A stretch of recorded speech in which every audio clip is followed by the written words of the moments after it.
And welcome to another episode of Funeral KRT. I'm one of your hosts, Rand L. Stein. Yay! Ugh. I'm Cheesy the Clown, aka Tyler Green. I'm Kit Fish Surprise Quinn. We God want damn it. cheesy. We want cheesy. We want cheesy. I'm right here. What else do you guys want from me? Statue. Statue. And let's bring in our guest today, another Third Timers Club inductee. Please welcome Gaby Tyrrell. I stab, and then you die well. Yay! times. Yay. Lord knows I feel that every day. Yay! I don't know if I need to stab someone or if I need to be stabbed. I am very much for this statement had to be redacted to avoid the FBI on our asses. Yeah, I mean, we just got them off of our asses, so. Yay. Yeah, FBI, I know, it's me again. I know, I keep ending up here. You can check the closet, it's fine. Hey, what's up? Oh, it's the FBI. I'm not doing anything illegal. I'm not stabbing anybody. I know you have to come and check in on me, but I'm good. I'm fine. I know teenagers making terrorist threats online is just kind of like one of their jokes now, but like, you know. I'm not a teenager anymore. I'm like almost 30. So you can you don't even have to check in on me anymore, you know? Huzzah. And speaking of people who traumatize the children of America, R.L. Stine. God, yes. How are we only just getting to this guy? Which is so funny because he's a big part of my childhood. So I'm like, I feel like it was going to be inevitable we eventually tackled one of his topics, but I was like, but which one? The book Chicken is just burned into my mind. The cover of it, all those covers have just been burned into my mind. It's yes. chicken. Why I'm afraid of bees. There were more that are burned into my mind that are just not burned into my mind anymore. But God, I remember when the Goosebumps show was airing on Cartoon Network, you know, and this, of course, was around the time Out of Jimmy's Head premiered. Oh, jeez. So, you know, you had all these crazy fucking episodes with the worst special effects imaginable, and we still ate that shit. Goosebumps, the whole month of October. Premieres tomorrow night at 8. You're in for a scare. Here on Cartoon Network. It slapped. Or should I say it Slappy the Dummy? Yeah! Oh, damn it. I was so ready to make a joke about the Othersiders, but Out of Jimmy's Head came out 2007, Othersiders 2009. I could have sworn they came out like within the same time frame. I remember the one Goosebumps episode I would always rent was the one with the plants and the father who would make yeah. If you want to know how hard I was on the R.L. Stine Kool-Aid for a time, I saw the 2015 Goosebumps movie in theaters twice. Oh, I heard that was cute. Okay, it was mostly because I was very attracted to Jack Black as R.L. Stine, but shut up. Yeah, I get it. I will say, speaking as a lesbian, he is handsome. And also, he was amazing as Slappy as well. Like, speaking as somebody that is attracted to men and women and everything in between, Jack Black can absolutely get it. Absolutely. No argument there. Also, for a time, I remember I was renting the Goosebumps books while I was in high school, and I was like, holy crap, even by kids' standards, they had some traumatizing stuff in them. Like, I remember there was that one about that guy who went into a different timeline and just his little sister just never existed. Oh, jeez. And they just end it like that. Yeah. My favorite Goosebumps book will always be Horrorland, because I am always a sucker for theme park shenanigans. And let's be real, a lot of the attractions in that sounded fucking amazing. Yes, Horrorland slaps. You could make a real Horrorland and people would flock to it right away. I promise you that. I still love Chicken. It was the first Goosebumps book I read that I wasn't scared to read. And it is such a stupid premise looking back at it that it's just like, it is so silly that I just love it. It's just, these teenagers bump into this scary little witch girl, and the witch girl is like, I'm going to curse you, but how can I curse you? I'm just going to turn y'all into chickens. Like, Oh, man. chicken. What is the worst thing imaginable that I could do to you? I'm just gonna turn you into a fucking chicken. Cock-a-doodle-doo, baby.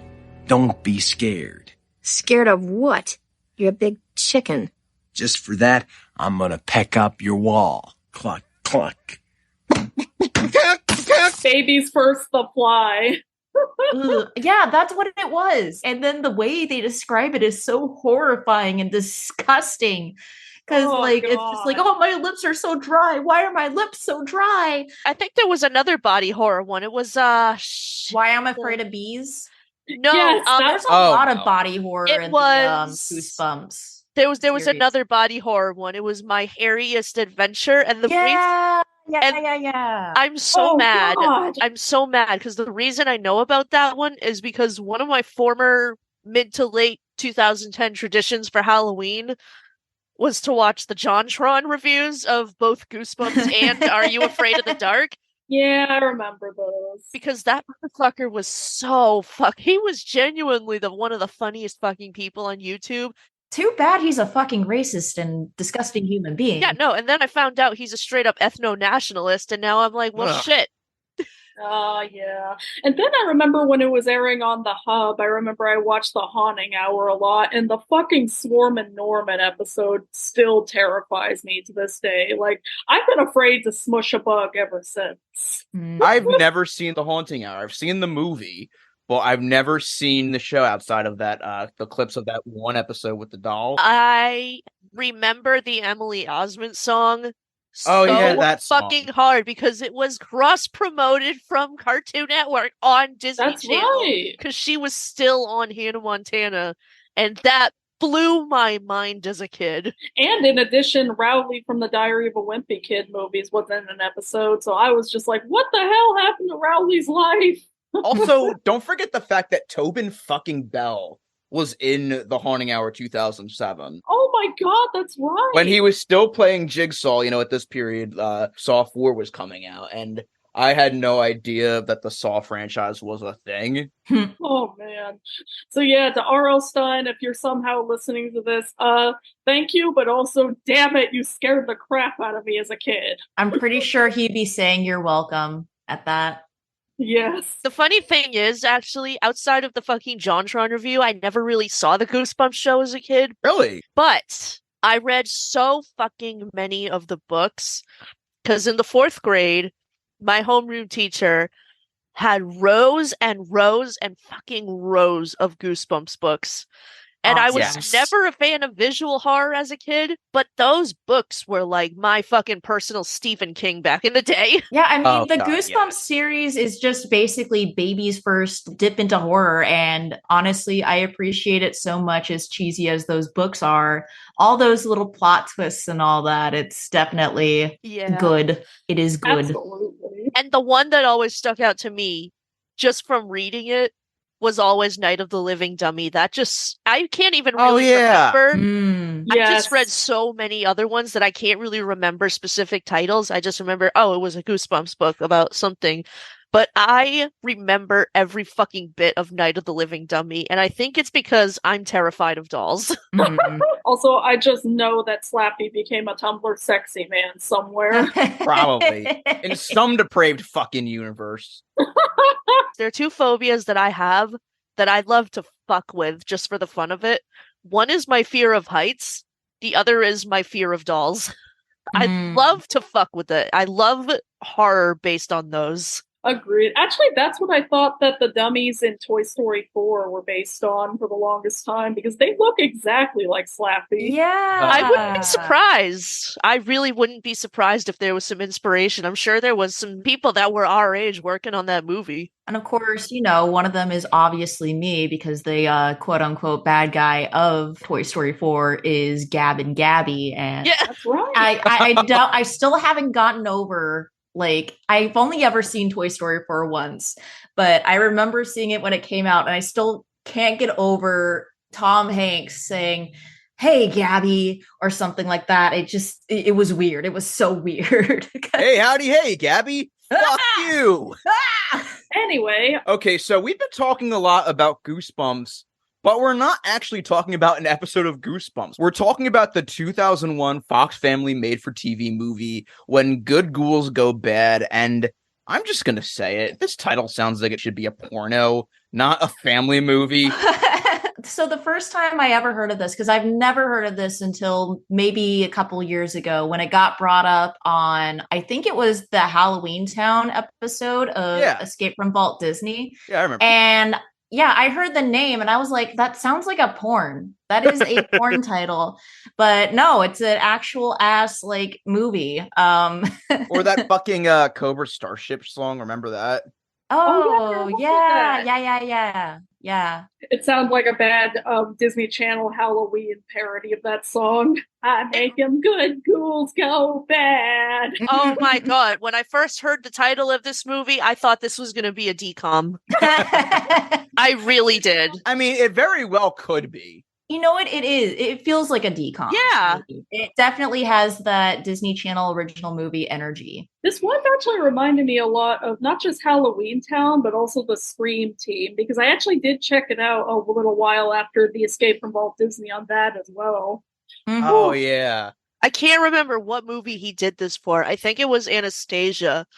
But they actually cheated their way into a better audience score because since this wasn't an official release, they couldn't get in trouble for doing that. They put the Walt Disney Studios logo before it. Oh, right. Oh, wow. And oh, no. Technically, it's true now. Technically, but it wasn't true in the 90s. But the thing is, it was so much like a Disney movie that people couldn't differentiate that. And I'm just saying, this movie feels so much like a DCOM that I feel like if you put the "let's watch a Disney Channel movie" that thing before it, people would actually believe that it's a Disney Channel movie. Similar to Freaked, this is also owned by Disney now because of being a Fox movie. So I'm just like, wait until the day that this gets put on Disney Plus, inevitably. Technically, you actually can put "let's watch a Disney Channel movie" over it. Why haven't they put that on any of the movies on Disney Plus yet? I'm just saying, there needs to be an option on Disney Plus to have that little song play before watching a Disney Channel movie. Correct. And similar to Anastasia, this movie also has Christopher Lloyd in it. Christopher Lloyd being the shining star in this movie, to be honest, like best part of it. Bar fucking none. And no, Jim Cummings does not speak for him in this one. Huzzah. I gotta say, about Christopher Lloyd, God bless him as a fucking actor. I am so glad that he doesn't think he's too good enough for shit like this, because he really gives it his all. If not for, him doing basically whatever anybody asks to, we wouldn't have shit like this or Sebastian Jackal from Deadly Games. He's like the Shaquille O'Neal for movies. You know how Shaq will say yes to any brand deal? Christopher Lloyd will say yes to any movie.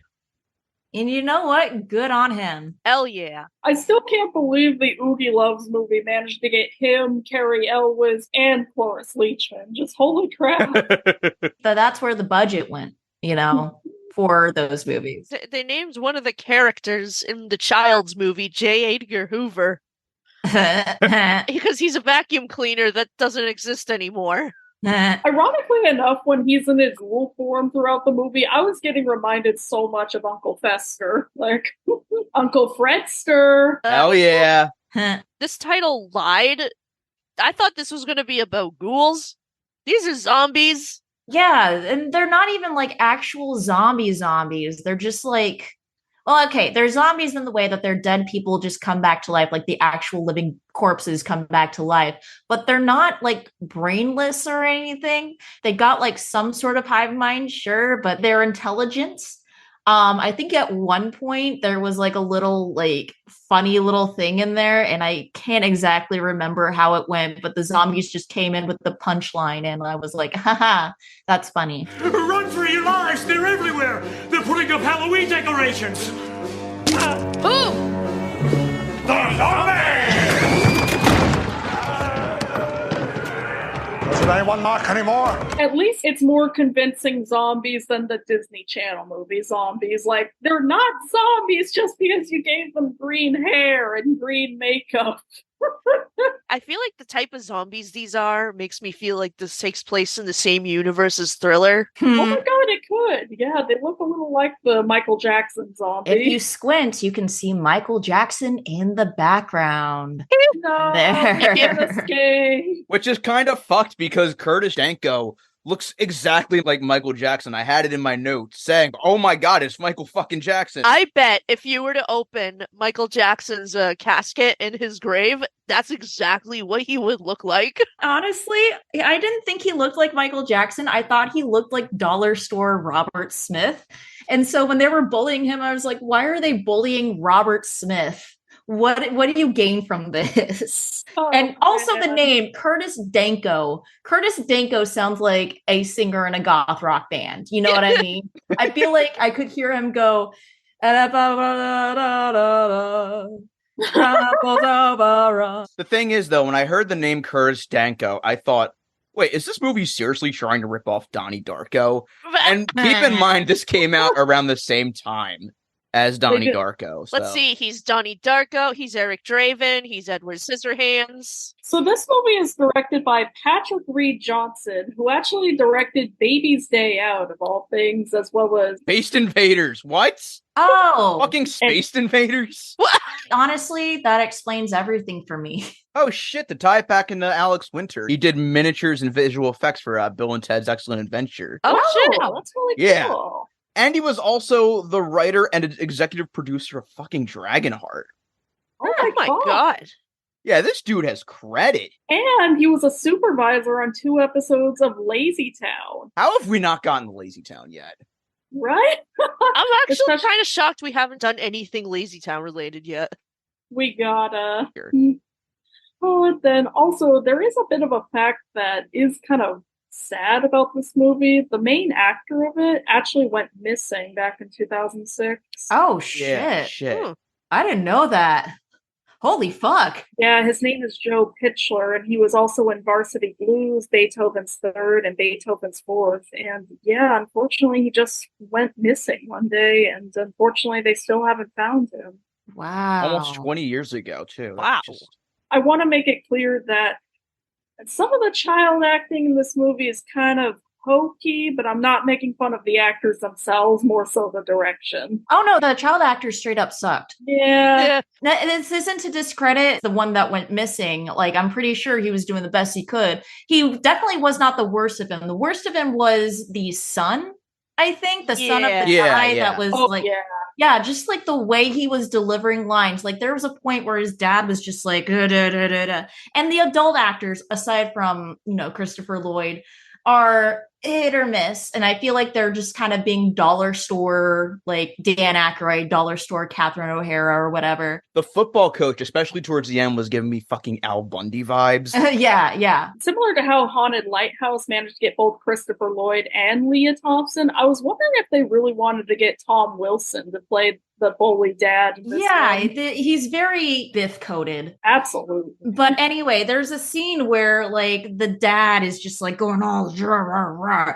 And the son, I can't really remember what the son's name is, but he's like, Dad, you're my hero. Just delivered in the straight face, just without any emotion. Dad, you're my hero. I forgot his name, but one of the kids from The Sandlot, he was reminding me of a much lesser version of him. Yeah, I feel like this kid was bored the entire time, and it just kind of felt like some of these actors were pretty bored during the movie. Just like they just kind of felt bored. Like even Christopher Lloyd. Like Christopher Lloyd is still, doing his damnedest. There's like a couple moments in that movie where it just feels like I'm bored and I don't really want to be here. It really just feels like, Diet Doc Brown. Yeah. It really does. He still does give a really good performance, and hell, I'd even say that he got pretty emotional at some points. But yeah, I feel like, though, at the same time, it's an R.L. Stine movie, so it's allowed to be a little hokey. The guy who plays Mike Cankle, I feel like they really wanted Patrick Warburton for that, but they could not get him. Yeah. Too. Yeah. They only had like the budget for Christopher Lloyd and nobody else because we had to like get the makeup for the zombies and the Curtis Danko puppet thingy. The dad is also played by Tom Amondes, who was actually on Everwood as well as The Long Kiss Goodnight. So I guess this was, so they probably also had to use the budget for him as well. And also, the girl in this, Dana Stenson, is actually played by Brittany Burns, who was in, of all things, H2O, Just Add Water. Yeah, I was looking that up. Clear! Nar Clear! Stop being such a deaf cunt, Clear! Stop stealing the statue! Emma, shut the fuck up. God, everything ties back to fucking H2O with Gaby here. Oh my god. It's because I'm a Pisces. And half of the cast in this is actually Australian, surprisingly enough. That's why it said at the end, like, casting done by Australia something. Okay, that makes so much more sense. I guess they just shot this in Australia, so they just needed, like, local Australian actors to come in. Yes. Bluey version of this movie when? Oh my god, yes. Real quick, guys, there are free episodes of H2O on YouTube, free to watch. Fuck yeah. Oh god, yes. Perfect. All right, so let's get into the plot of this movie. So when it first opens on the shot of the house with Halloween and the cop is just looking at the house in awe, I was just like, for a second I swore that was James Gandolfini for a moment. Yeah, I had to do a double take. I was like, is that Tony? Is that Tony Soprano? Which, by the way, the cop in the movie is supposed to be named Officer Frady because, of course. This morning, I got some gabagool. Get it? We don't got any gabagool, okay? So shut the So the town, also known as Walker Falls, basically banned Halloween and refuses to have a Halloween celebration. How did nobody tell the Walkers when they were moving there? Like, not even Uncle Fred himself?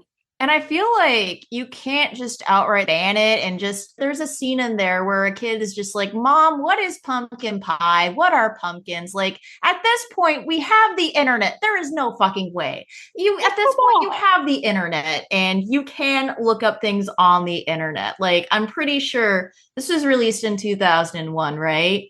Yeah. That kid could have been just maybe a tad bit younger than me around that point, because I think it was like 7 or 8. No, I was 7 in 2001.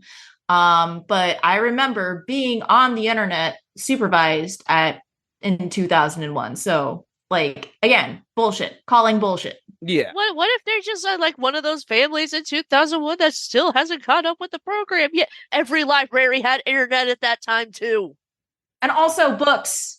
Plus, why don't they just name it something else if they're afraid of setting off the curse? Like, why not just call it, like, All Hallows Eve? Spoopy Day. Just do what the churches do and do, like, the church's harvest festival or whatever. We're just going to start calling it We Know How now. Truck or Trog. We Know How sounds like a porno company. So, the gist of this movie is that a kid, Danny, moves to the town of Walker Falls. And, of course, the kid, Danny, has the last name Walker because... irony? I don't fucking know. I think it's because his grandpa, who is known to the town as Uncle Fred, he has to call him Uncle Fred. Even though he's his grandpa, but... Uncle Grandpa. Yeah, he's Uncle Grandpa. He ran this candy factory that was like the town's main supply of money up until the Curtis Danko incident where everybody was just like, no more Halloween. So... yeah, he wasn't like the mayor or anything, but like he basically ran the town through the economy just because he ran the factory. Yeah. It's basically like what would happen if Disney, Universal, and SeaWorld all decided to leave Orlando. Yeah. And also, this is the second thing we've reviewed with an Uncle Fred in it, because we also reviewed Arthur's Perfect Christmas. Yeah. At least this Uncle Fred is competent. Competent-ish. Well, I mean, like I said, he's just Diet Doc Brown. And so, because of course we have to have a cliche, the dad is so busy trying to set up the candy factory again, he doesn't have any time for the son. Just like his dad did when he was running the candy factory and had no time to take his son to Cape Canaveral and drink the Tang and eat the moon sticks. Oh, the early 2000s, the cliche of, the plot of the movie is dad's too busy and can't spend time with his son and he's sad. We still have not gotten over the cats in the cradle song. And the cats in the cradle and the silver spoon, Marty. Marty. Little boy blue and the man in the moon. Don't neglect your kids, Marty. It'll turn them into assholes. Marty, you gotta get your kids the Turbo Man action figure. Rehab was supposed to be a fresh start, Marty. I am amazed they had the restraint to have the parents be divorced rather than have the mom die. Just know they wanted to make the mom die. Yeah, they really wanted to kill the mom. No, they were begging in there. They were like, please, please, please, please, please, please, please. Please let us saddle this child with even more trauma. We want that. There is a dead mom in this. We won't spoil it yet, but they really wanted that Alaska line so bad, but then Alaska got it because they couldn't have a dead mom. Well, I wish you died and not her. And so, of course, the kid is ostracized by the entire school because of putting up Halloween decorations. Like, the bullies basically nearly kill him during the soccer game. And you know what? Here's the thing. Because the whole fucking Edward Scissorhands, thing that happened in 1981, the Satanic Panic was happening, like, kind of around that time. I fully believe this town would still be falling for that. Oh, yeah. They would be hardcore against drag as well. They'd be the ones passing all those laws. So let's explain this whole Curtis Danko situation, because it's just so contrived. Yeah, so Curtis Danko is the local goth kid in the 80s, and he makes a lot of macabre art because he's a teenage boy and is into the Smiths. Anyway, and he wears this god-awful wig.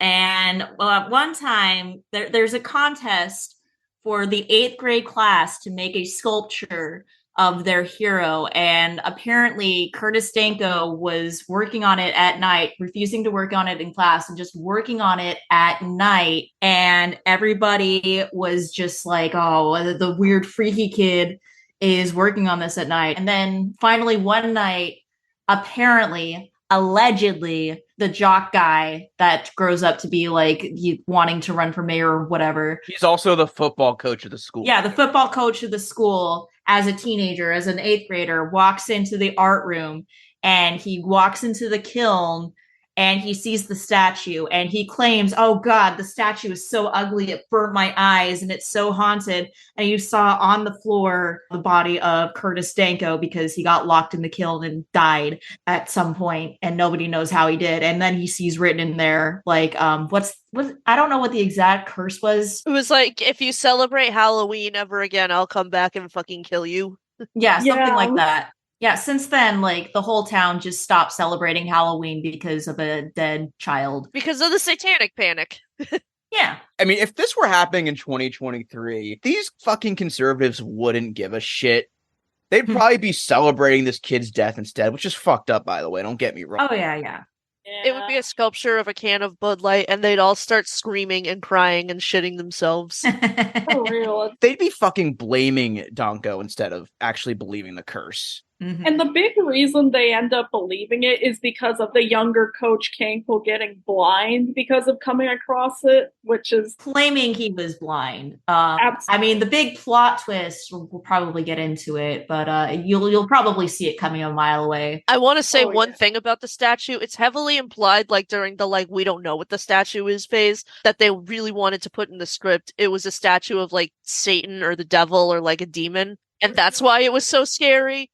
But I guess, the board of directors during this movie was like, we can't have the devil. We can have zombies and we can have, all this horrifying shit, but we can't have Satan in this movie.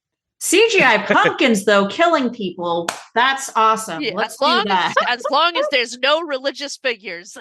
Going back to Donnie Darko, I was legit expecting the statue to just be a giant fucking rabbit costume. Oh my God, yes. And also, the bullies are trying to force Danny to go steal the statue for them. So then Uncle Fred runs out in like a Viking costume and chases them off. We stand. Perfect fucking way to introduce Christopher Lloyd in this movie, by the way. Christopher Lloyd and Guar. I also thought he was in like the astronaut costume for a little bit in the very beginning. Because the astronaut costume. Yeah, I think that was him. Yeah, right. I was like, who's in? Is that Christopher Lloyd in there? Is that what he's going to be in for the rest of the movie, just so he can get like a credit and maybe not just check out or whatever? Probably.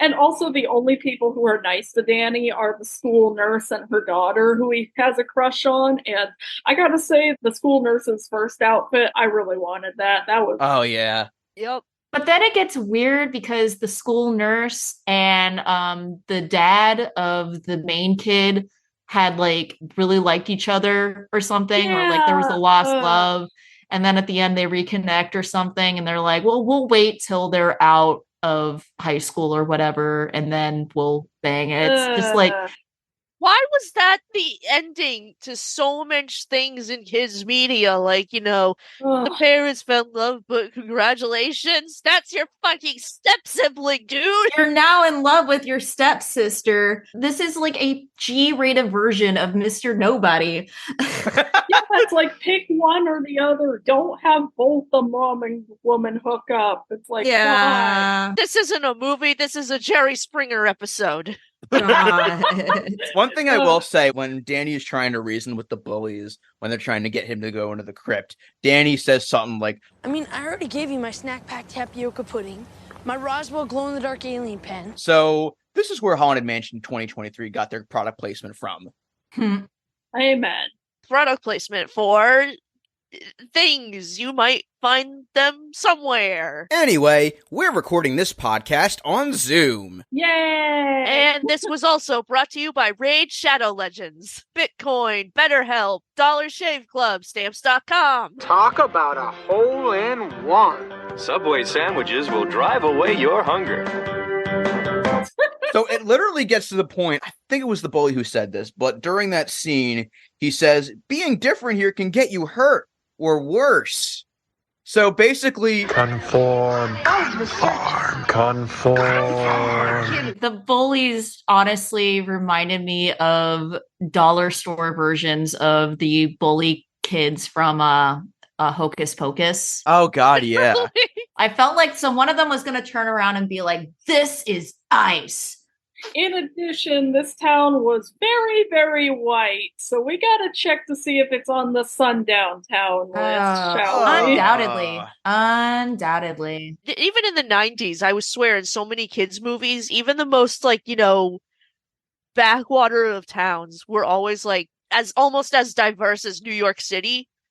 What happened to that? It was awesome! 9/11 happened the month before. Yeah. Oh, for real? Oh, that's right. Halloween. I forgot. Never forget. I forgot. Isn't the 21st century fun, kids? I can't keep track of all this shit anymore. No, me neither.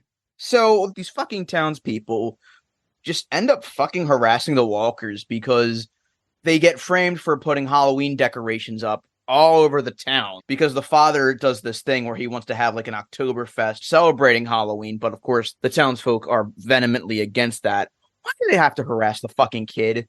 Well, I think it was specifically because there were German investors that he wanted to bring in, that's so right. that he could start up the factory, and his secretary was very, very thirsty for those German investors. Yeah, the horny fucking secretary. She was so ready. She wanted that sauerkraut and bratwurst, if you know what I mean.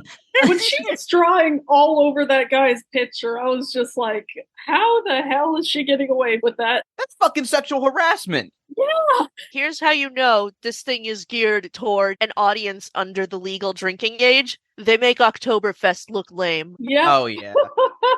Here's the thing about Oktoberfest.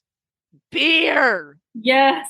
And in addition, when they were on the phone, I was amazed that the German investors didn't immediately revert the deal because of James saying, Wunderbar. Like, oh, God, yeah. And the dad is so comedically distant to his own son that earlier in the movie, when Danny gets hurt, the nurse keeps trying to call, and they keep fucking hanging up on them. That's right. Fucking kid, dude. I'm not gonna lie, too. Some of the German stereotypes in this movie made me have to double check, make sure this was made after 1945. And a lot of the German accents were very, very bad. Oh, like yeah. That was not a German man. Those people were not actually German. I could tell. One problem I do have with this movie is that this movie treats Danny like shit for no reason. Yeah, and especially later when he's telling the dad about the bullies, and he's just like, just get away from them, son. It's like, how are you that disconnected? They were gonna kill me. Kill them first or something. I can't remember exactly what he said. It's like, no, you don't understand. He's dead. I'm sure he'll be fine. Yeah. And the thing is, too, like later on in the movie, when him and Dana get into the fight because apparently he didn't stick up for her. What the fuck else was he supposed to do? It's like he was gonna die. No, but he had to piss off goth cheerleader Mary Shelley, though, because he had to do that to move the plot forward, you see. Yeah. What I fucking love is that the dad is so disconnected from both his dad and the son that he doesn't even listen to their warning about bringing up Halloween. And so they have to follow him all the way to the meeting. And then every time he says hello, the entire crowd just screams in terror. But then it's like immediately after that where weird shit goes on in the town, and just like all of a sudden there's a tower of pumpkins that just looks comedically large. A tower of fucking shitty CGI pumpkins. Side note, everything in this movie is aggressively orange. Like, it's just a very aggressively orange movie. Like, the coloring is just, there is so much orange. It is coming out of this movie's asshole at that point. This whole movie smelled so strongly like cinnamon. It really smelled like did. fucking pumpkin spice. Cheap cinnamon, though. Like the very cheap cinnamon candles that you get at like CVS Pharmacy or whatever. Also, when I saw Uncle Fred's death, I was just like, it's Biff Tannen's revenge, only with pumpkins instead of manure. Oh boy. Peter Pumpkinhead killed Doc Brown. I've heard of Pumpkinhead, but this is ridiculous. Whap, whap. And then, like, Christopher Lloyd is also narrating a bit of it before, he comes back from the dead. Spoiler alert. And he's like, I always thought death was supposed to be the end. But for me, it was just the beginning. And I was like, oh, are we actually going to watch The Mummy this time? A very good movie? Are we going to a very good movie now? Oh, okay. I thought this was going to be like Angels on the Outfield. Yeah. Or Over the Garden Wall. Good old Over the Garden Wall. Angels in the Garden Wall. Huzzah. Come, wayward souls. We got to throw the pitches. Don't let the candle that's your daughter's life go out. Or the Angels won't win the pennant. So one thing I did really like about this movie is that it really handles grief in such an interesting way, especially for a fucking Fox Family movie. Especially since it kind of delves into how grief sometimes leaves you with a lot of unanswered questions, and especially if you didn't have a great relationship with said relative, that it's a nice little generational trauma movie in a way. Also, I just want to say, I need to find out where that cemetery is, if it's a real cemetery, which I bet it is. That place looks like it's somewhere in real life. That little spot, that bench on an island in a little quarry moat with a tiny bridge in the middle of a graveyard. Is that not probably one of the best fucking spots to have a mope scene in? Oh my god. Oh my god, yeah. I need to be sad on that bench so bad. Someone do something horrible to me so I can go there. Yes. I know we were talking about the child acting not being so great, but the scene when Danny's at the funeral and he's processing everything and he's yelling at his dad, that was like legitimately like well acted. It actually felt real. What about him do you miss? His crazy costumes? His toys scattered all over the house? Or do you miss him acting out stories for you? or helping you with your homework, or playing slot cars with you, or building models, or sharing his space food sticks with you, or did you even really know who he was? Space food sticks? He stuffed his car trunk full of them, hoping he'd take you to Cape Kennedy. Remember? That was great. Oh my god. I love those child actors where it's like sometimes the rest of their performance is just all like, not right. And then they just have that one scene where suddenly they're like full blown like Shakespearean theater actor. Yeah. It's wild that the movie that gave us zombie Doc Brown and a tower of fucking giant pumpkins is trying to have a moment. Absolutely. And then one line that I did get a good laugh out of was the line, what was it where they were like, your coffin isn't leased anymore, consider it a rental. I love surprisingly that. good delivery. Doesn't lease and rental mean the same thing? Well, kinda. You lease an apartment, like you rent an apartment, kind of the same thing, you know? True. Wouldn't mortgage be a better word? Yeah, like you could have said, oh, you thought this was a mortgage on life. It's more like a rental. Like, probably wouldn't flow better, but Yeah. Well, I mean, lease on life is already, some expression, which I still don't know what the fuck it means. Also, I know it was probably just a dumb throwaway line, but when Taylor goes up to Dana and Danny and she's like, I found this $600 bomb in the mail. You can pay for it for the next 370 years out of your allowance. Oh, yeah. I did some math. Is this girl getting paid 3 cents a week for her allowance? This was back when no, this wasn't back. This was back when 3 cents was basically worthless still. So I don't know. Maybe mom was on hard times or something, but goddamn. It might have been a joke, but yeah, it was a throwaway. I gotta talk about the first time we see this girl too. She walks up to him and she's like, hey, your grandpa's gonna decompose. Your grandpa's gonna rot in the ground and he's gonna be all disgusting and bugs are gonna eat him and nothing will be left but his bones. Hey, Bobby, your mom's gonna teach sex ed. Yeah, I know. We're gonna get to see her boobs. So? How very Mary Shelley of her. Isn't that so cool? Isn't that so comforting? Hey, do you want to go urban exploring? And I'm surprised he didn't say, like, my fucking grandpa just died. Can you, stop? Like, I get it. Yeah. I understand, like, she's trying to help him process what's going on in her way. But at the same time, I don't think that's necessarily a comfort right now. Yeah. Can you wait for the... Imagine if in Full House, in that one fucking episode, Uncle Jesse just was Michelle. Papuli is going to be nothing but a skeleton. Also, there's a weird plot hole of this where Christopher Lloyd, as the zombie, says that he can't really walk, yet he was able to put all the decorations back up around the house. I don't know. Zombie magic. A wizard did Zombie it. magic. A Wizard. A zombie wizard. did it. Yeah, it was a zombie wizard. A zombie wizard did it. I gotta say, though, the Hot Wheels track that he set up looked fucking bitchin'. Hell yeah. That was cool. Oh, someone put a GoPro on that, please. There's another great line I love, too, where Danny is talking to Uncle Fred, and he's freaking out about the whole situation. He's like, Does Dad know about this? Oh, yeah. I called him on his cell phone. Hi, this is your not-so-dead father calling from the grave. Oh, he doesn't know yet. I just realized something. Do you think that Curtis Danko was responsible for every business that goes out of business and gets replaced with a spirit Halloween? I hope so. Yeah. I mean, to be fair, I swear, they opened the door to that abandoned house that she brought a fucking entire extension cord from her house to, plugged the entire house into it, and that's why the mom got hit with a $600 electricity bill. But yeah, it looked like, they walked into this cool abandoned place to go urban exploring. Too late, Spirit Halloween got it. Interior design goals, though. Absolutely. It's so much cool set design in this movie. Hey, let's go explore the abandoned Kmart. Spirit Halloween. Also, there was something I forgot to mention earlier, but when the bullies are reconvening and he's like, did you pound him? Crazy. Good night, everybody. Good night. Oh, early 2000s kids films. Your directors are so out of touch with what kids today say. So this is the point in the movie where Christopher Lloyd is going full fucking Christopher Lloyd, and I love it.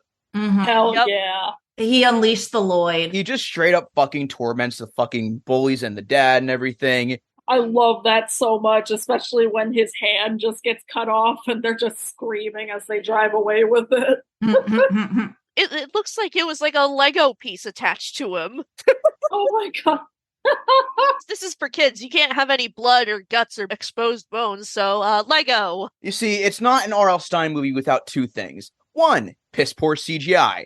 2, prosthetic limbs. Yep.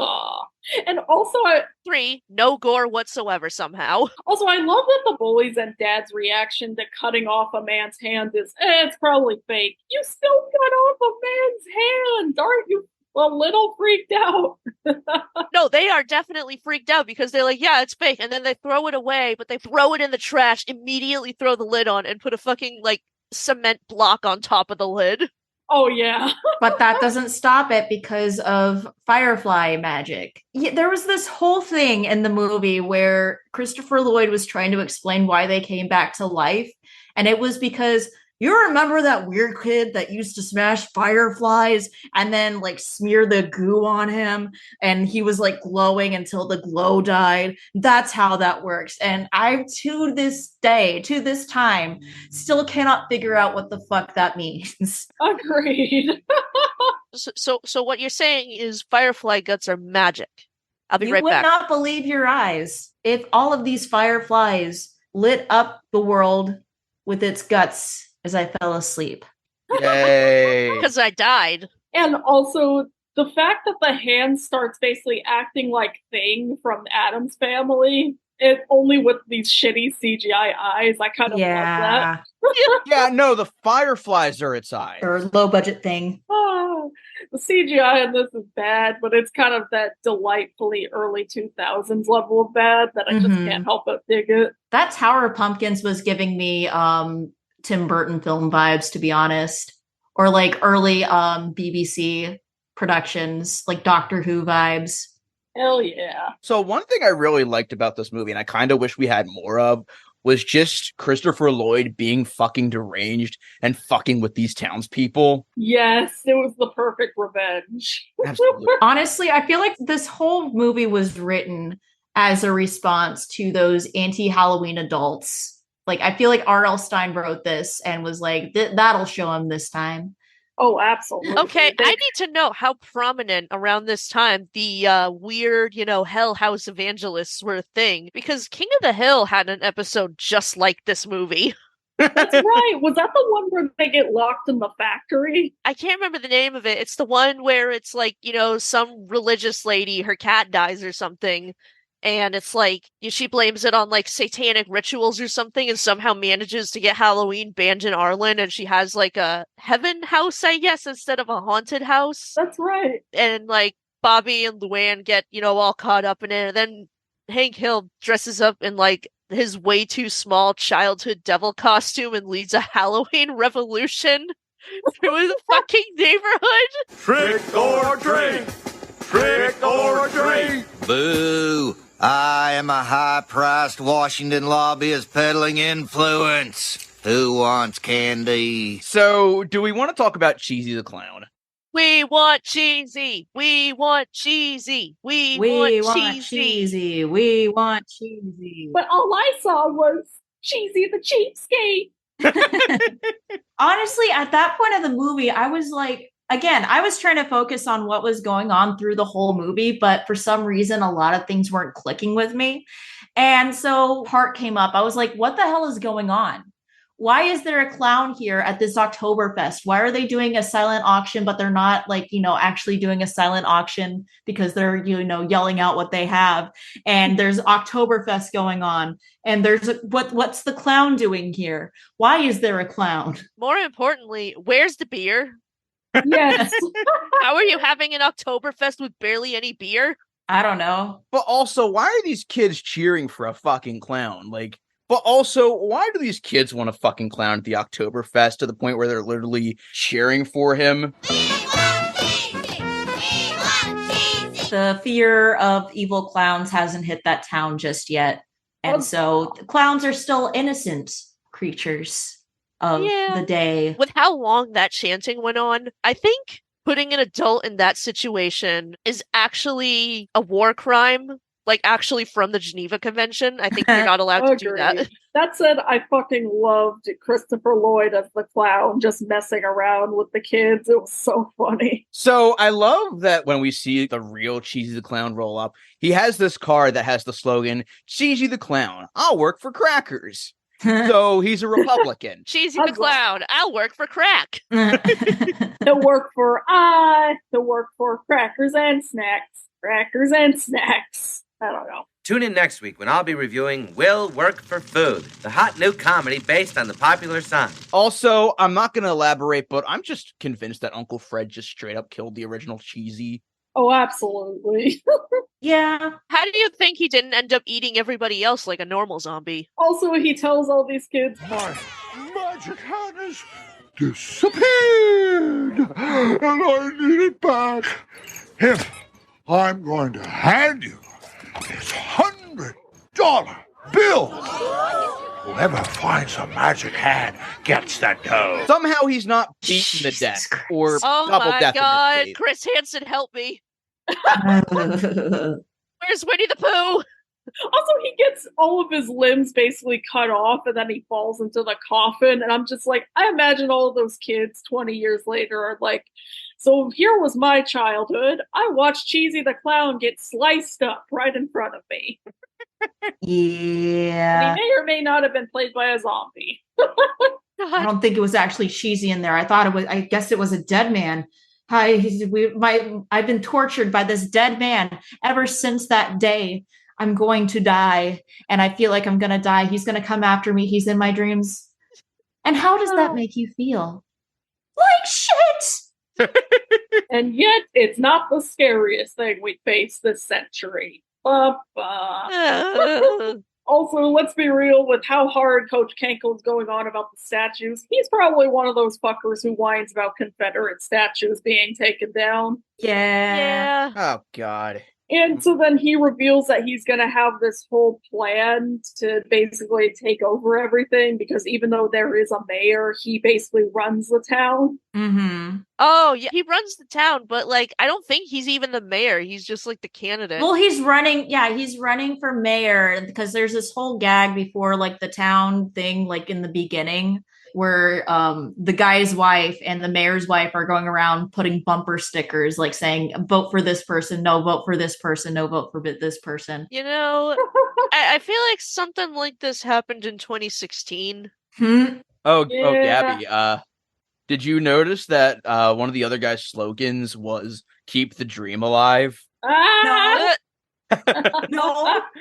We cannot fucking escape that damn. You better not escape from light magic because goddamn right. Well, I mean, technically, those fireflies, that's light magic, right? Because there we go. Cannot escape. There we go. All right. Circle. So they just need to just dance to river music because they're dancing at the very end, but they're not like river dancing or anything, or Irish step dancing or anything. So that's how they should have just solved this movie. They should have just had a fucking river dance battle with the fucking zombies. There you go. Oh my God.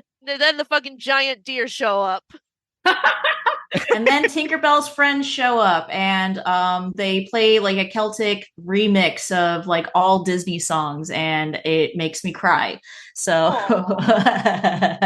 this movie ends with them taking the football coach and just river dancing on him and stomping him to death. Oh my God. The funniest part is when the crow is about to unveil the statue and then suddenly the fucking coach comes in full football gear and like fucking linebacks him.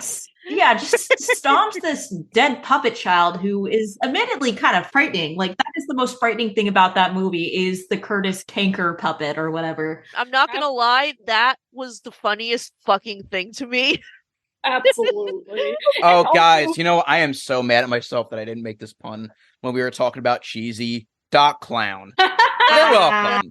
I gotta say that during the scene where they're helping Uncle Fred put himself back together, I found it a little out of character that Dana was suddenly like, ew, when dealing with the limbs, but maybe she didn't realize how dealing with actual limbs would be. No, here's the thing. She's like, ew. The kid should have been like, dude, You literally just walked up to someone who was grieving and said, "You want to hear about all the graphic details and how your beloved relative is going to decompose?" Fuck you mean, ew. It's the romanticization of, the process versus actually seeing the process firsthand for this. Oh God, girl. totally. I could have fixed John Wayne Gacy. Did we talk about what she did to Curtis Danko's house? Because I gotta admit, that was pretty bitchin'.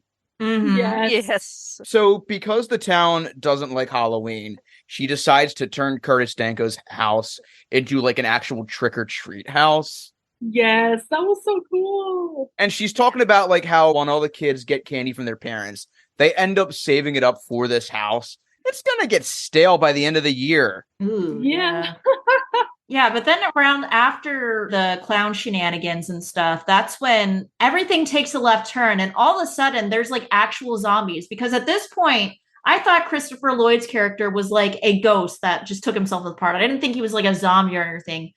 But then they were like, how did you get out? And then all of a sudden, all these zombies come by the cars and stuff and start walking around the neighborhood. I was like, where did the zombies come from? Did I lose the plot? What is going on here? I thought this was about ghouls. They had this weird hand wave when Christopher Lloyd is explaining how he came back to life. And he says something along the lines of, I must have gotten just enough oxygen through my skin to keep me alive. That happens, Your skin actually breathes.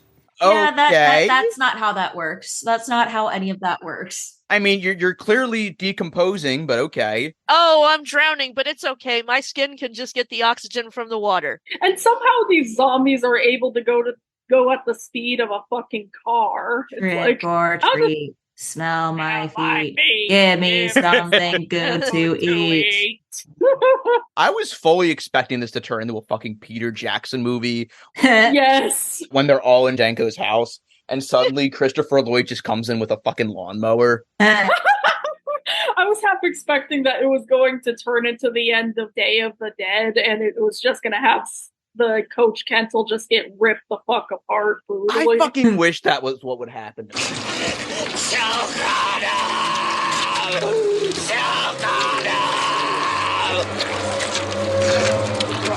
But instead, what we got just pissed me off for a different reason, but we'll get to that. I was really hoping that Bruce Campbell was going to show up out of nowhere with a chainsaw and just be like, groovy. Yes. The closest thing this gets to my Peter Jackson dream is when one of the kid rips the zombie's face off. That was pretty fucking metal. I did like that. Oh God, that would have scared the shit out of me as a kid if I had watched this then. Oh God, another plastic skeleton. What have I done? Scooby-Doo on Zombie Island did it first. And a little bit better, to be honest. Yeah. Also, let me just say for a second, in the majority of the movie when we see dead Uncle Fred, he's got like this red jacket on. He's got fucking drip. He does. Yeah. I mean, when we first see him, he literally looks like he's from Guar. Also, I fucking love that when they do finally unveil the undead Uncle Fred to his dad and her mom, they just faint. And they're just like, well, that wasn't supposed to happen. What do you think would happen? Mm-hmm. Well, that's another fucking R.L. Stine trope to knock off, I guess. Oh, yeah, we gotta have parents faint when they see the supernatural creature. Side note, the zombies were giving me Not Scary Farm vibes, and I really enjoyed that. The zombie makeup was top-notch. Really, really like that. Yeah, the zombie makeup was not that bad. And also, we forgot to mention that the mayor in this movie is actually played by a pretty well-known New Zealand actor named Roy Billing, who's actually known as Aussie Bob Trimble in the TV series Underbelly. And he was also in a few mainstream movies, such as Aquamarine and The Chronicles of Narnia 3. Holy shit. Holy shit. Yeah. He was in Aquamarine?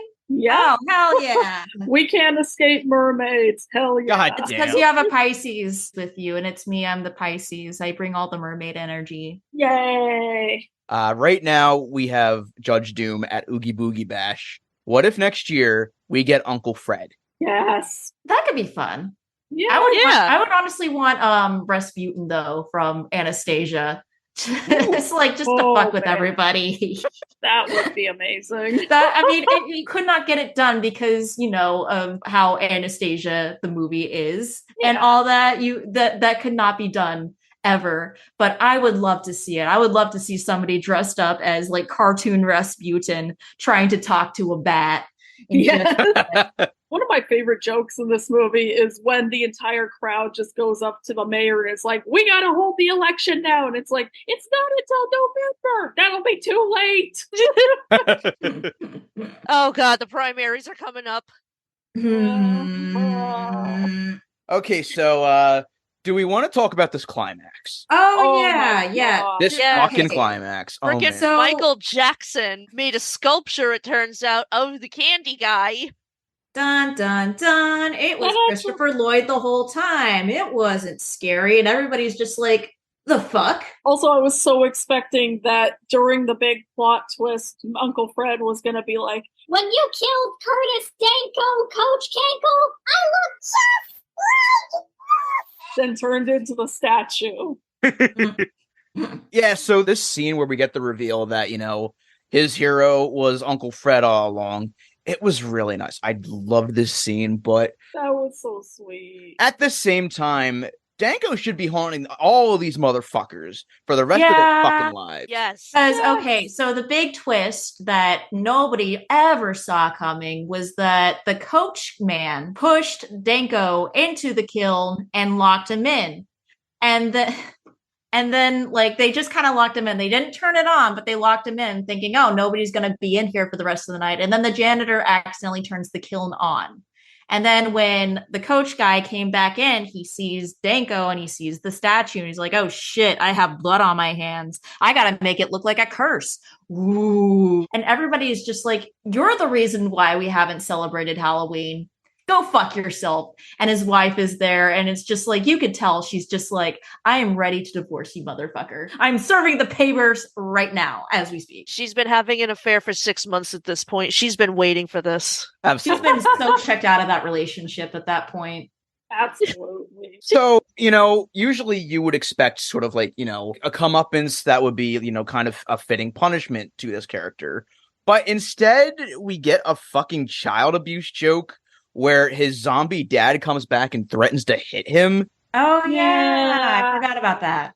Good fucking Lord. The comeuppance is childhood trauma. Jesus. Remember, childhood trauma is bad, but when it happens this way, it's totally fine. Go fuck yourself. It should have been the entire town of zombies just chasing him off. That would have been better. Could they not just have his dad fight him, like, as an adult? You could have stuck the coach in the kiln and turned it on. I mean, it would have been too dark, but that would have been a more appropriate ending. They should have either done that or fucking locked him in the mausoleum where Danko was. Would have been a more interesting ending. Yeah, no, that's what they should have done. They should have chased him, and then the zombies fucking lock him up in there. It would be the right amount of dark for like an R.L. Stine kind of movie. It seems more of an R.L. Stine kind of twist than the actual ending of this movie was. Yeah. We needed one of the zombies to like go, you're breaking your mother's heart, and then point to his zombie mother. Mom!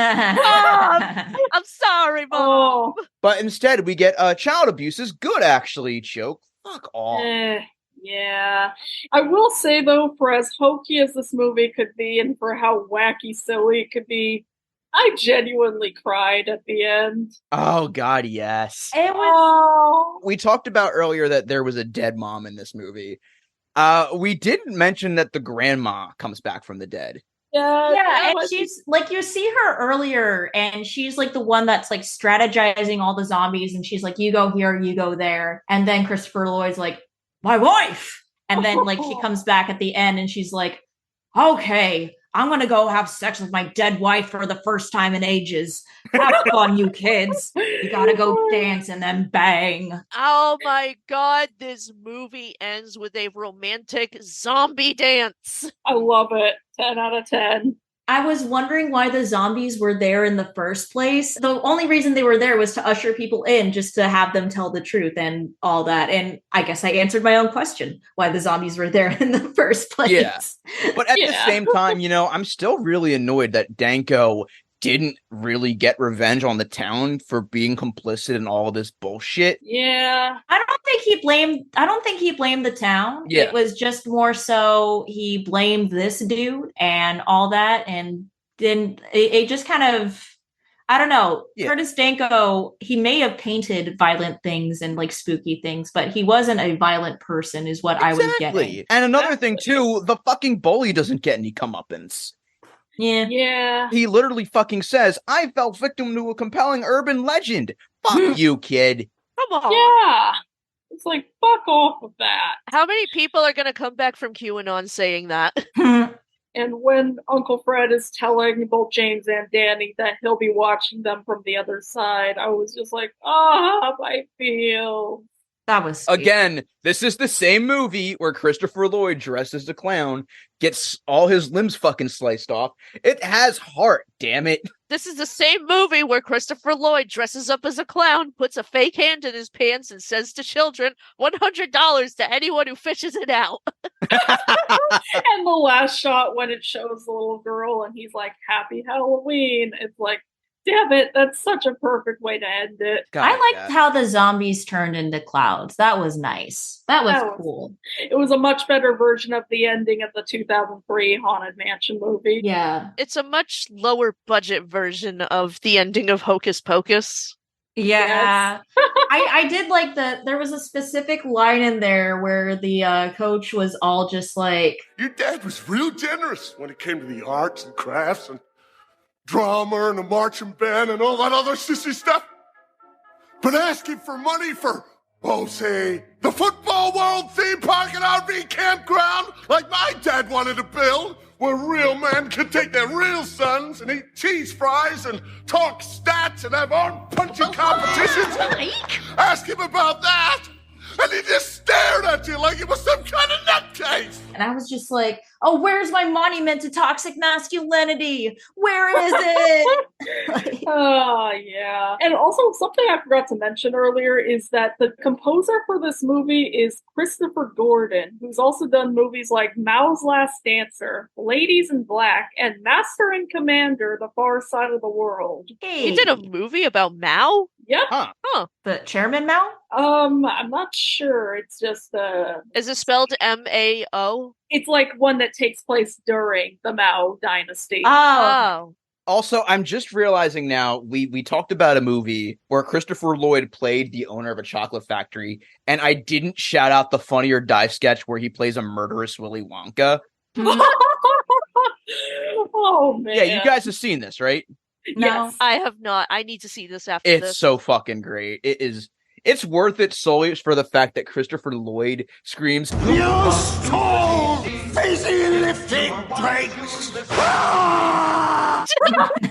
Beautiful. 10 out of 10. You kids are assholes, Marty, because you stole the busy lifting drinks. All right, so do we give When Good Ghouls Go Bad a keep the tapes, put in the donation box, or burn the tapes? Gabby. Honestly, I'm going to put this in the donation box because, okay, hear me out. The first half is just so boring to me. Yeah. And the acting is just like gratingly bad when it's bad. And Christopher Lloyd, even Christopher Lloyd, who gives his all and everything, just looked bored throughout the beginning. And then the ending was okay. It was fine. But I was just, I don't know. There was just something about this movie where the moment the title went up, I was like, oh God, I have to go through this. I am just so fucking bored. Like, it's not like a terribly bad movie by any means. I was just really bored during it. And maybe it's just because I'm nearly 30 years old and watching this kid's movie for the first time ever. But it just didn't speak to me. And there were times where I just kind of felt like I didn't know what was going on. Like, there was just moments where all of a sudden things happen. I'm just like, why is this happening? What the hell is going on? And I am for sure paying attention, like nearly 99% of it. And I couldn't focus. So I got to give it away. I hope somebody else enjoys it. I didn't really, unfortunately. Yeah. Yeah. I'm going to say, initially it was going to be a donation box, but the more I watched it, and by the time that ending hit, I was like, you know what? I'll keep it. It's a fun little romp. It's not the best R.L. Stine adaptation, and it's not like the best Halloween movie out there, but similar to the Goosebumps series, it's got a bunch of fun cheesiness that Absolutely, I can't help but enjoy. And like I said, Christopher Lloyd is really understanding the assignment with this movie. I can't help but enjoy that. So yeah, I'll say keep the tapes. And also, I do hope they do find the main kid someday. God, hopefully, yeah. Yeah, I'm also gonna give this a put in the donation box because this felt like it was trying to be Hocus Pocus with zombies. Right. A little too much. I will say Hocus Pocus is better than this. Oh, yes. Miles 100 times better. 100 times better. Although I will say this is better than Halloween Town. Fight me. No, I disagree. Discourse. Halloween Town. Discourse. Listen. Okay, so then again, this movie doesn't have Debbie Reynolds. So that's exactly. Okay, I take it back. These movies are on the same level. I, again, disagree. Halloween Town is better than this movie. They have the same energy, but Halloween Town is better. Time for the KRT cage match. Did it.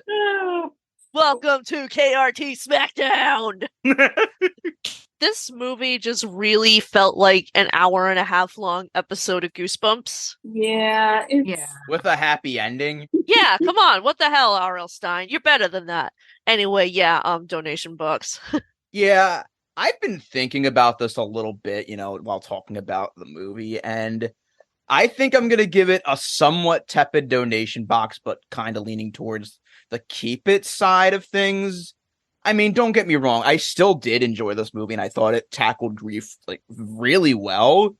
And Christopher Lloyd is just fucking great. But again, it's kind of a slog to sit through at moments. And then the fucking comeuppance of the football coach definitely put a bad taste in my mouth, and definitely soured my opinion of the movie a bit. So, yeah, donation box. Yeah. All right. So thank you so much again for joining us, Gabby. Oh, no problem. It was fun. Even when the movie was a little bit boring, it was still fun. Yeah. Hell yeah. Hey, we got Christopher Lloyd at least. There you go. You can never have too much Christopher Lloyd. No, you can't. I will say, if you want a genuinely great Halloween thing with Christopher Lloyd, watch either the Addams Family movies or Over the Garden Wall. There you go. Yeah. Or Back to the fucking Future. Oh my god, it just hit me. Maybe Hill Valley didn't have any Halloween decorations up during late October because they were afraid of Curtis Danko. Dun, dun, dun. But yeah, do you have anything you want to plug? If you want to check out my YouTube channel, youtube.com/ghoulishgabs, I make videos about theme parks every once in a while. And I say every once in a while, meaning I haven't really updated in a while for a lot of circumstances and reasons. But if you want to support me in those ways, give my stuff a watch, subscribe to that. I'm also on all the social medias, and yeah, that does include Twitter and Blue Sky and all that under ghoulish_gabs or Ghoulish Gabs, all one word. Just look that up on socials and that's probably me. And then just a final reminder, if you do go to Disneyland, please treat your cast members with respect and dignity. Please. Listen to them. Listen to them when they say things to you. Do not stick your hands in the water. Don't try to chase the ducks. Please don't stand up in the middle of a boat ride. And please don't talk over anybody that's trying to tell you stories in storybook land. Not that I have any experience with that. Wink, wink. Also, on an unrelated note, the views and opinions in this podcast do not reflect the views and opinions of the individuals here. All opinions are their own and not of the Walt Disney Corporations. Exactly. Please don't sue us, Disney. Don't fire Gab. She's too awesome. Please don't fire me. I like making money and paying my rent and living here. And working at Disneyland. Yeah, that's awesome. On the boat with the houses and the whale and the thing. My job is just boat. My job is just boat. Seriously, the fucking cast member perks. There you go. My job at Redacted Company is just mail. Hi, I work IT. I'm slowly losing my grip on reality, and I think I have a stomach ulcer. Is that what you're plugging, Randy? Yeah, I'm on YouTube. Cosmic Rewind replaced the E with the 3. Please mass report my Twitter. I need to get off this fucking website, but I'm refusing to go down willingly. All right, so I'm on Mission Breakout on Discord and Blue Sky. At this point, Twitter is dead, but if you do want to follow me there, I'm on Mission Breakout because I keep checking in despite myself. And this episode was brought to you by tapioca pudding, which I fucking hate. Nope. Snack pack tapioca pudding. Ah!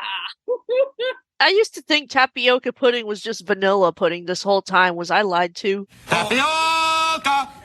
Tapioca! Anyway, we're recording this podcast through Zoom, and I am using my MacBook Air, recording this through my Focusrite interface.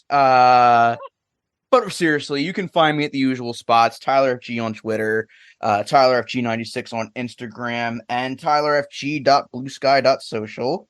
And if you want to find the show, you can find us on Twitter at channel_KRT, Channel KRT Podcast, all one word on Instagram, channelkrt.bluesky.social. And if you want to help support us, you can find us on Patreon and Ko-Fi, where you can find exclusive minisodes, outtakes, and episodes of this very podcast at its earliest convenience. And in the case of Ko-Fi, you can also just buy minisodes at $5 a pop. And of course, thank you to our pals who pledged to us the $10 level: Paul Spicknall, Tony Goldmark, Ashley Hines, and Chris Reyna. And of course, a huge thank you to our executive producers, Mike and Gomer. We love your money. Just kidding. We love you. I also love your money. All right. Funeral KRT. Oh no, we've all been attacked by Curtis Danko and the zombies. Oh, by the way, Moon. Oh, by the way, me and this duck I befriended while harassing, we're gonna mutiny the boat now. Yay. Well, I will go down with this ship, and I will put my hands up and surrender. Now's your chance, you judgmental prick. Now Amelia Earhart, Cleopatra are gonna give me HJs while we watch the Beatles at Shea. Then we're gonna kill a dinosaur.